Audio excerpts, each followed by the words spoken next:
Rekan-rekan pers, jadi hari ini dalam rangkaian bulan Bung Karno kami mengadakan diskusi untuk menggali seluruh pemikiran-pemikiran Bung Karno dan bertekad bahwa sekolah partai ini juga menjadi school of thought dari pemikiran-pemikiran Bung Karno tersebut yang nantinya juga akan melakukan pendidikan politik bagi anak-anak muda agar menjadi pemimpin yang dipersiapkan dengan baik, menggembleng kepemimpinan intelektualnya, tetapi menyatu di dalam problematika rakyat, bangsa, dan negara. Dan itu dibangun dengan kesadaran historis, baik dari sejarah Indonesia maupun juga sejarah dunia, sehingga akan digambarkan suatu visi masa depan. Karena tidak ada bangsa yang kokoh tanpa landasan ideologi, tanpa landasan pada karakter, pada budaya, pada jati dirinya, di mana Indonesia adalah bangsa pejuang, bangsa pelopor yang paripurna. Ada pertanyaan termasuk hal-hal lain, silakan. Saya didampingi oleh Mas Boni Triana, Pak Jarod Saiful Hidayat yang baru pulang dari Blitar, dan Mas saya lengkap Nabil Harun. Nah, biasanya saya nyebutnya Nabil, tapi sekarang Bung Nabil Harun. Saya sebut nama lengkapnya. Silakan. Mas, soal pilkada ini seperti apa persiapannya, Mas? Kan banyak partai yang mengeluarkan rekomendasi. Ya, kami juga sudah keluarkan, bahkan juga sudah dilakukan pelatihan. Jadi pilkada terus, caranya adalah daerah-daerah yang bisa maju sendiri kami prioritaskan. Kemudian di dalam Rakernas sudah dibahas daerah-daerah yang di bawah 10%. Itu kalau ada kader yang maju, kita dorong untuk kerjasama politik. Dan kemudian antara 11 sampai 19% itu juga didorong untuk segera membangun kerjasama. Jangan melihat bahwa PD Perjuangan ini memiliki militansi tinggi dan juga dipercaya rakyat menang pemilu 3 kali berturut-turut, maka dengan modal penambahan kursi yang ada di DPRD tingkat kabupaten kota ini menjadi dasar di dalam membangun kerjasama. Beberapa daerah-daerah strategis terus dicermati. Kami sudah menyelesaikan ada sekitar 5 provinsi untuk level gubernur, tapi daerah-daerah yang lain terus setiap minggu kami godok. Apakah 5 provinsi tadi itu termasuk DKI Jakarta, Mas? Karena belakangan juga beredar kalau PDIP ini membuka opsi untuk kemudian mengusung Mas Anies juga dengan Nasdem, dengan PKS, dengan PKB dan lain-lain. Jakarta sangat dinamis, apalagi juga ada konsep aglomerasinya. Nah, sehingga muncul nama-nama, Mbak Puan kemarin menyatakan Mas Anies itu menarik. Kemudian ada muncul nama Mas Pramono Anung yang memang punya pengalaman yang luas dan masih representasi orang-orang muda juga. Mas Pram ini kalau naik sepeda speednya bisa 32 km per jam, jadi masih high speed. Kemudian dari sisi pengalamannya sangat luas, muncul nama-nama seperti itu. Ada Mas Andika Perkasa. Ketika Ibu mengumumkan Mas Andika Perkasa ini mantan Panglima TNI bergabung ke PD Perjuangan, itu responnya kan juga sangat luas. Sehingga terus ya secara dinamis dilakukan pemetaan politik dan partai juga mengkonsolidasikan seluruh jajarannya, sehingga ketika keputusan itu muncul semua langsung bergerak. Artinya nama Mas Anies ini masih bersama-sama dengan nama yang lain, apakah sudah lebih daripada yang lain ya, Mas? Ya, masih nama-nama yang disuarakan. Mas, ini kemarin kan Mas Bobi datang ke PKB dan mengklaim selalu melakukan komunikasi dengan PDIP. Apakah nanti akan ada pertemuan antara Bobi dengan PDIP maju di Pilkada Sumbar? Daerah sudah merespon terkait dengan hal tersebut, dan catatan tentang kader itu juga menjadi perhatian. Di Rakernas, sikap politiknya sudah menyampaikan permohonan maaf kepada rakyat Indonesia atas perilaku kader yang tidak taat pada konstitusi, tidak menjaga demokrasi, tidak melaksanakan agenda reformasi. Sehingga sikapnya sudah sangat clear. Kalau untuk Jawa Tengah gimana, Mas? Ya, Jawa Tengah ya sama, kita punya banyak kepala daerah, punya tokoh-tokoh nasional, ya, nama-nama yang disuarakan publik itu yang terus kami kaji, termasuk membangun kerjasama dengan partai politik. Kami sudah menugaskan, ada yang bertemu dengan Caimin, Ketua Umum P3. Nah semua PKB maaf, Ketua Umum PKB, Caimin Ketua Umum PKB, kemudian juga dengan bertemu dengan P3 karena sebelumnya wakil Pak Ganjar itu Gus Yassin itu kan juga dari P3. Jadi dengan PKB itu kan juga dari pemilu kemarin ada progres kenaikan kursi yang sangat positif. Mas, untuk kabupaten kota udah ada rekomendasi yang dikeluarkan? Apa? Untuk kabupaten kota udah ada yang rekomendasi yang dikeluarkan? Ya ada, misalnya yang sudah. Jadi surat-surat tugas, contohnya Surabaya itu pasangannya tetap, itu Pak Eri Cahyadi dan wakilnya Pak Armuji. Ya, kemudian di Trenggalek itu Kabupaten Trenggalek tapi hutan rasa kota itu juga sudah dikeluarkan. Kemudian di Palangkar, di beberapa wilayah di Kalimantan, Kutai Kartanegara itu udah banyak, maka ada 70. Kalau ada jatuh udah ada yang daftar belum sih Mas, kader internal? Dipertimbangkan untuk di DKI Jakarta Mas. Apa? Mas Said kemarin menyebut nama Kaisang juga dipertimbangkan untuk maju di Jakarta. Dipertimbangkan Pak Jokowi maksudnya.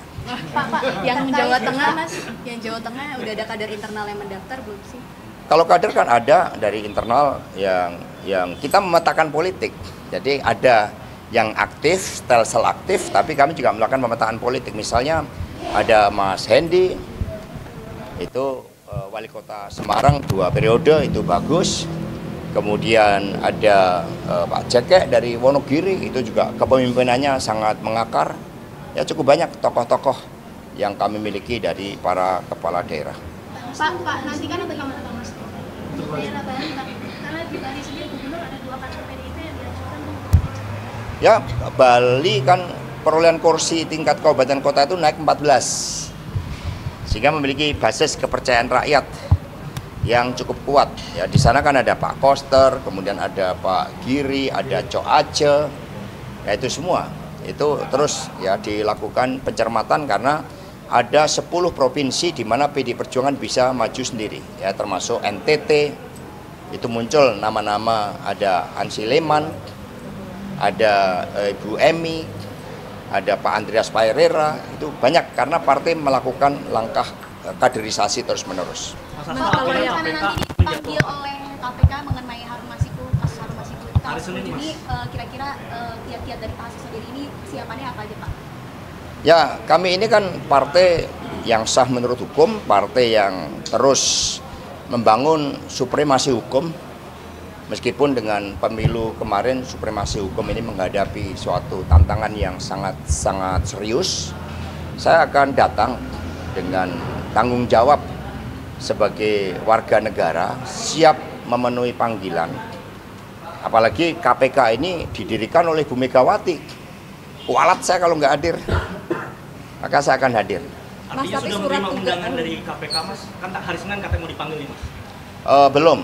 Ya kalau dapat informasi dari media ya nanti Senin saya kosongin ya untuk hadir di panggilan itu. Mas Hasto terkait dengan penolakan PDIP terkait dengan PP Tapera itu, dan dulu kan tahun 2016 kan PDIP juga termasuk salah satu partai yang menyetujui undang-undang Tapera. Kira-kira poin dasar penolakan sekarang itu apa sih Pak?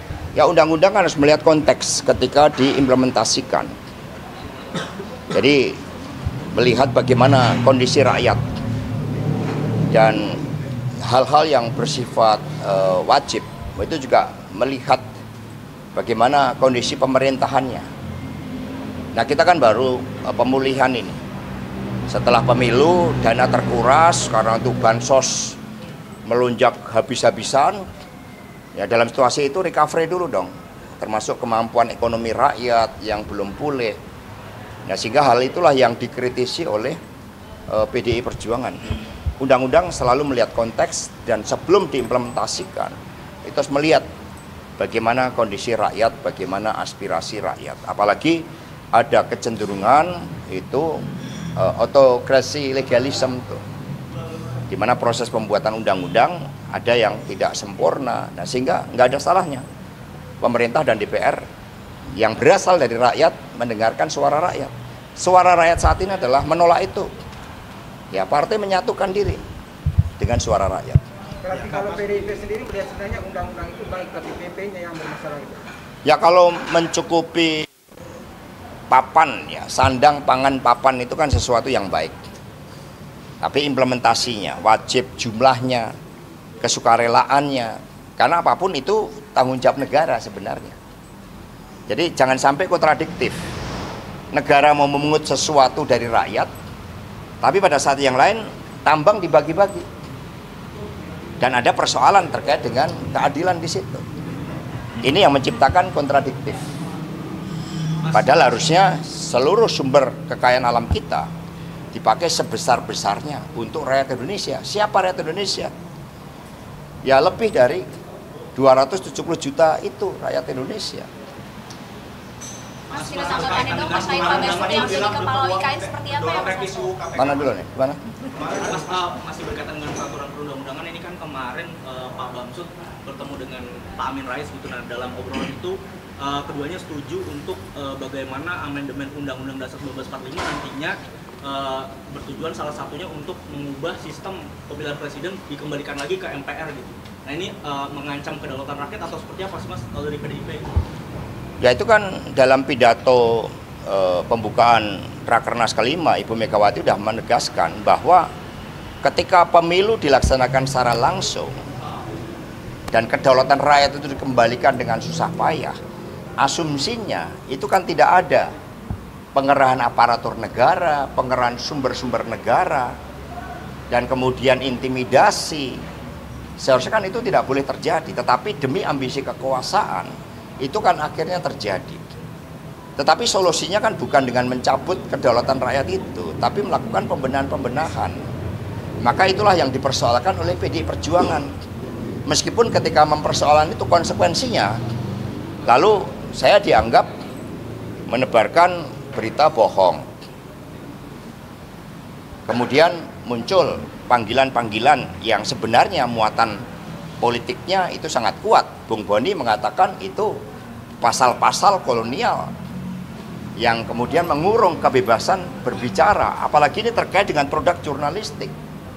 Jadi bayangkan buat teman-teman pers nanti tidak bebas lagi karena bisa dikriminalisasi, padahal itu ranah Dewan Pers. Ini pendidikan politik untuk rakyat. Bahwa ketika kita berjuang kebenaran harus dilihat substansi kebenarannya dulu, bukan hukumnya yang dipakai untuk alat intimidasi. Nah ini harus dicermati, maka segala sesuatu harus dikaji dengan seksama. Berdasarkan apa? Konsepsi negara paripurna yang disampaikan Ibu Mega, kita gali kembali tentang lahirnya republik ini, sistem politiknya, sistem demokrasinya, sistem hukumnya, sistem ekonominya, sehingga harus melihat secara komprehensif. Dan apa yang dipikirkan para pendiri bangsa itu sudah melalui suatu kajian pergulatan yang luar biasa. Nah itu, sehingga jangan tergesa-gesa mengambil suatu keputusan. Jadi tesa antitesa harus connect dan harus sesuai dengan apa yang telah disampaikan oleh para pendiri bangsa kita. Mas, tadi dari rapat Komisi 3 membuka peluang Komisi 3 DPR untuk merevisi UU KPK. Apakah itu dari partai dari seberapa jauh di internal pertimbangan? Kalau kita melihat spirit Ibu Mega ketika memutuskan Pak Mahfud MD, kan yang dilihat bukan dananya dibandingkan cawapres yang lain yang punya triliunan. Yang dilihat kan konsepsi dari Prof. Mahfud di dalam menjawab problematika kita tentang nepotisme, tentang korupsi, tentang kolusi, di mana korupsi itu sudah luar biasa. Tambangnya aja 300 triliun, itu baru satu kasus kerugian negaranya. Nah, dan disitulah infrastruktur hukum yang dibangun adalah penguatan KPK, sehingga tidak lagi sifatnya komisi yang semi permanen dari komisi, tapi sifatnya justru kelembagaan yang permanen. Itu gagasan dari Ibu Mega sebagai satu kesatuan konsepsi dengan mengajukan Prof. Mahfud. Tetapi kemampuan Prof. Mahfud di dalam melakukan suatu reformulasi hukum-hukum kita agar berkeadilan dengan integritas yang kuat, itu kan dikalahkan dengan bansos. Ini diakui loh oleh dissenting opinion, dikalahkan dengan abuse of power dari presiden. Ya sebagai suatu konsep, sebagai sebuah ide, sampai sekarang kita melihat nepotisme, korupsi, kolusi justru semakin merajalela. Maka sebagai sebuah ide gagasan itu sangat membumi dan juga sangat visioner. Karena Singapura maju hanya berdasarkan kepada kualitas SDM, meritokrasi, dan supremasi hukum. Mas, Mas Hasto, tanggapannya dong terkait Pak Basuki yang menjadi kepala OIK seperti apa? Ya, berat tugasnya. Mas Hasto, Ya. melihat kemarin dipanggil oleh Polda, lalu nanti hari Senin juga dipanggil oleh KPK, Mas Hasto melihat ini sebagai tekanan penguasa, apakah seperti itu untuk membungkam PDIP dengan salah satu caranya adalah membuat Mas Hasto terjerat pidana gitu? Ya, ada yang mengatakan kepada saya itu double pressure. Karena ketika saya dipanggil di Polda, saya itu juga diumumkan panggilan KPK. Tapi bagi saya itu bukan double pressure. Bagi saya itu adalah tanggung jawab sebagai warga negara yang harus saya wujudkan sebagai konsistensi untuk taat pada hukum. Yang manggil Polda, saya datang. Yang manggil KPK, saya datang. Pak, tadi menyebutkan soal ketidaksetaraan dalam penyebaran konsesi timah gitu, dan juga masalah-masalah yang dibagikan kepada ormas-ormas Islam khususnya. Dan juga tadi menyebutkan di dalam bahwa Muhammadiyah merupakan organisasi ormas keislaman yang open-minded. Sementara bagaimana dengan NU gitu kan ya? Apakah juga tidak sepakat kalau seandainya tambang-tambang itu juga diberikan kepada ormas Muhammadiyah? Saya tadi tidak menyebut itu dibagi ke siapa. Saya menyebut bahwa dari falsafahnya, bumi, air, kekayaan alam yang dikandung di dalamnya digunakan sebesar-besarnya untuk kemakmuran rakyat dan harus dikuasai negara. Bahkan ada cabang-cabang produksi yang penting itu juga dikuasai oleh negara. Itu perintah konstitusi kita. Sehingga dari sisi aksesnya harus ke tujuan dari konstitusi kita ini. Itu sebagai hal-hal yang sifatnya mandatori, hal-hal yang sifatnya harus dijalankan, jangan diselewengkan. Nah, di situ itu yang sangat penting. Dan untuk mengelola tambang kan juga diperlukan ada kemampuan engineeringnya, kemampuan untuk proses sistemnya, kemampuan untuk manajerialnya dan sebagainya, dan muaranya sebesar-besarnya untuk kesejahteraan rakyat. Terkait dengan NU sendiri, kami sangat kagum dengan Muhammadiyah. Bahkan ini merupakan saudara tua dari PDI Perjuangan. Karena Muhammadiyah itu 1912, dengan Bung Karno mengatakan dengan Muhammadiyah ini belajar tentang progres, tentang berkemajuan, Islam yang berkemajuan.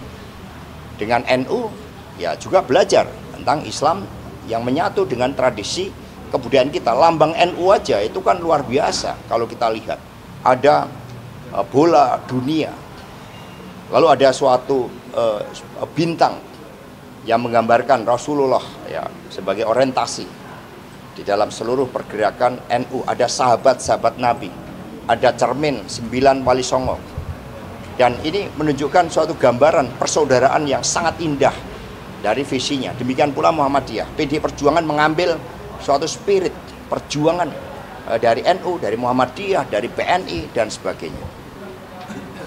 Mas Hasto, dikit Mas, tadi ada soal KKN juga, calon-calon PDI di Pilkada nanti itu apakah berhubungan juga dengan KKN Mas? Contohnya terlibat di dinasti politik juga atau gimana? Jadi dinasti juga harus diluruskan. Bahwa pendidikan politik itu dimulai dari keluarga. Sehingga proses kaderisasi dimulai dari keluarga. Mengapa TNI anaknya juga cenderung untuk masuk ke TNI? Karena dibangun semangat patriotisme, semangat bela negara.